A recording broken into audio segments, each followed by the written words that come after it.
toward the green flag. Little Al now being chased by Scott Goodyear. Goodyear for the biggest finish of his life.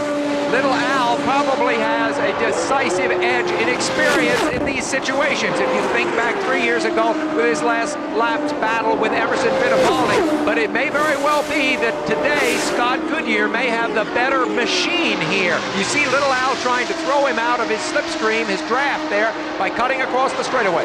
Little Al will weave all over the straightaway, trying to keep Scott Goodyear away. Well, it certainly is, and keep in mind another thing. They have a race gear, a real fast gear, and a cruise gear. Both of these guys are letting all the saving go to the wind now. It's in the go gear right now. And Scott Goodyear closes in behind Al Unser Jr. Remember, Big Al runs in third place right now. The battle, though, is at the front of the field. For what is happening to Scott Goodyear right now, this is incredible. After years of relative obscurity, trying to set his career up to do the right things, suddenly he finds himself with a moment where it could all come right in the biggest possible way. He's got the opportunity on the plate. The strategy right now, for example, is just flat out. There is nothing being saved right now because, remember, Little Al is making dirty air or hard air for Scott Goodyear to run in, and leading right now. Running in that clean air is definitely an advantage. This is not a NASCAR race situation where it would be to some advantage for Scott Goodyear to stay in second place. He's not in a position to save fuel.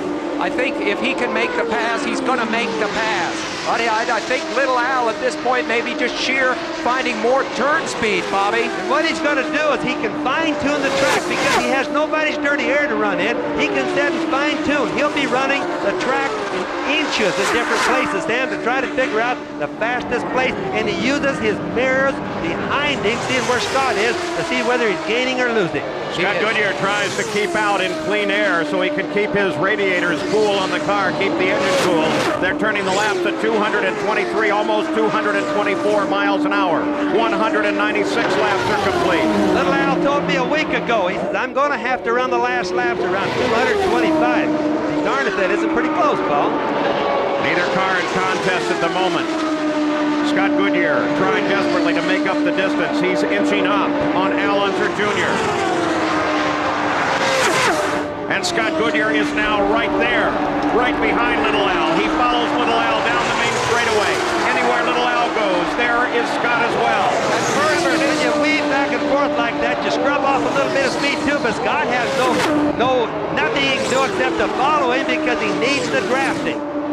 Scott Goodyear, of course, a Canadian early in his career. You see him setting up Little Al now. He seemed to kind of give you the feeling that things were coming easily for him. Then he had a long period there, 2-3 years, where just couldn't get any result at all. Suddenly he's vaulted back to this moment. He can see the possibility of winning the Indy 500 if he can make one pass. But he has got to pass one of the savviest, canniest, and most determined drivers in the business. A lot of that's going to come from the old sprint car days. That's where Little Al came from, was go-karts and sprint cars. He's got a lot of savvy on how to keep somebody from passing. The 198th lap in the record books. On this lap in 1989, Emerson Fittipaldi and Little Al touched wheels. Little Al hit the wall. Fittipaldi went onto the west.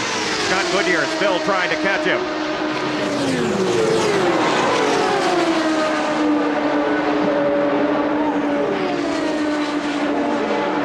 Right now, there's no traffic involved in front of him, Paul. This is what got him the last time. And Al Unser Jr. sees Dwayne Sweeney's white flag. 2.5 miles. One more lap to go. If Scott Goodyear has a chance, the time is now. Don't forget 10 years ago, John Cox and Rick Mears raced on the last lap for the finish. John Cox won that one. That was experience over Rick Mears' relative inexperience. Will that happen again here today? They're on the backstretch. 223 miles an hour on the last lap.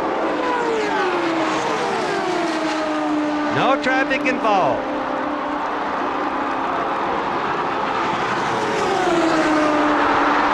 They make the turn for home now. On the main stretch, Scott Goodyear closes in. He looks for a place to come by.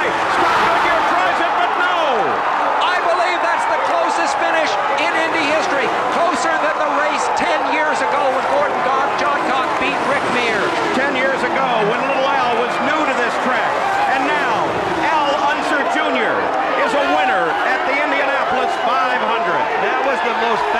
finish I've ever seen. I've never seen anybody try any harder than Scott Goodyear did or Little Al. They zigzagged all over the racetrack, did everything they could to mess each other up or whatever that you try to do. Scott Goodyear pulls alongside.